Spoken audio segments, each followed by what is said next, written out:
Be ready for the dictation. Transcription number 11. Start. Sir, several questions raised regarding the Defense Ministry and the External Affairs and Irrigation Ministries have been clarified by my colleagues from those ministries.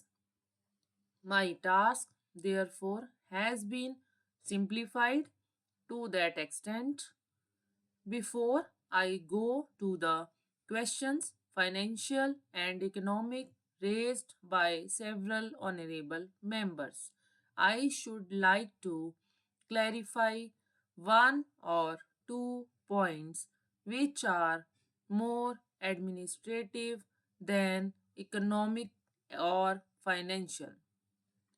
One of them was raised by my honorable friend. He raised the question about the recruitment by the assistant superintendents, departmental competitive examination, and particularly about the examination held in 1960. He said that about rupees 6 lakhs were spent for the 1960 examination, and later it was declared that no vacancies were available. He therefore suggested that a definite procedure should be there and the examination should be held according to the vacancies declared in advance, and all persons who have qualified in that examination should be eligible for promotion or for appointment. Sir, I do not know whether the honorable member knows how these vacancies are filled. He probably refers to the section officer's grade in the Central Secretariat Service. This is filled 50% by direct recruitment and 25% by departmental competitive examination open to the assistants, that is the next lower grade, and the rest 25% by promotion of the assistants on the basis of seniority subject to fitness. The examination, therefore, that he was referring to was a departmental competitive examination for filling 25% of the vacancies. It takes about 1 year for the Union Public Service Commission to declare the results of the examination from the time they take up the question of the examination. It is not therefore possible to declare the number of vacancies to be filled in from the very beginning. To declare them just when the results are out is more realistic, and that is what is done. Sir, if the examination is treated as qualifying examination, the number of persons who will thus become eligible for appointment will be quite unrelated to the number of vacancies to be filled in, and then the very situation which the honorable member wishes to avoid would arise.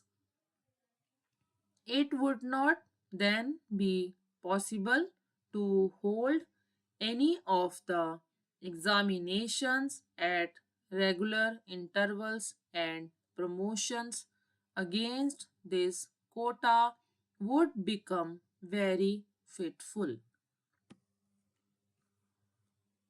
The honorable member also suggested that the rules for recruitment and promotion, etc., should be uniform for all ministries, whether participating in the Central Secretariat Service scheme or not. It must be, and this is so except for the Ministry of External Affairs and the Railways. These have different rules, but these rules are very much similar and there is not much difference. But because these persons are recruited for different purposes and by different agencies, they are separate. Therefore, his purpose in saving that there should be uniformity is almost carried out. The only difference is that the Ministry of Home Affairs does not control the services in these two ministries. Then, sir, questions were raised about backward areas and the backward states and also about the city of Calcutta.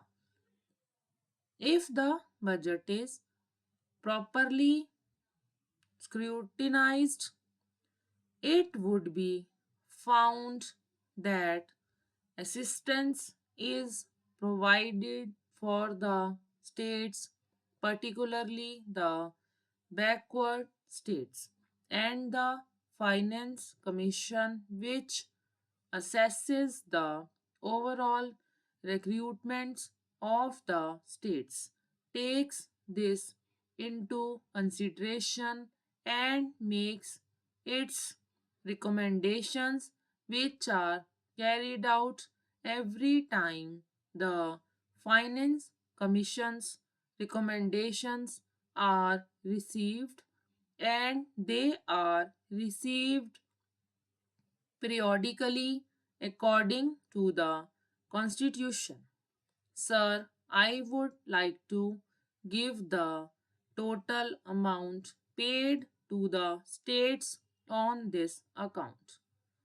The main objective of planning is to create conditions in which living standards are raised in a sufficiently reasonable level and all citizens are given full and equal opportunity for growth and service.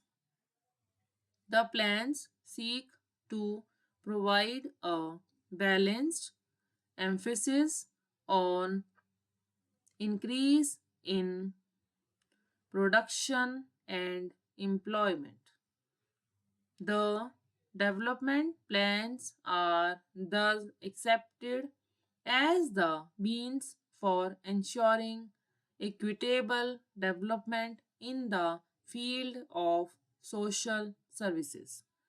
There is no reason to suppose that the needs of the less fortunate or prosperous states are being neglected.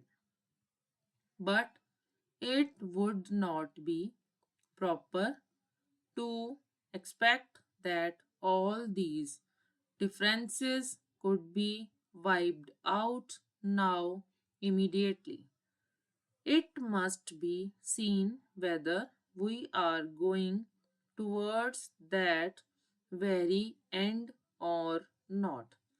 We are deliberately going towards that end and we hope and trust that in course of time these inequalities would be wiped out, if not completely wiped out, at any rate they would be lessened.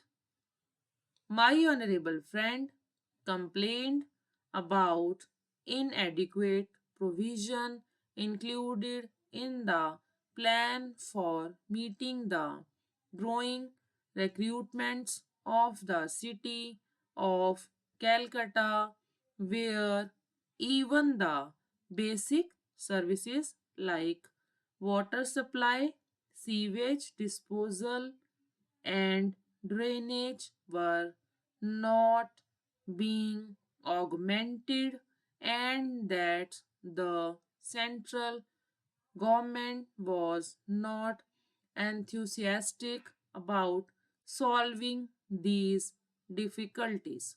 Stop.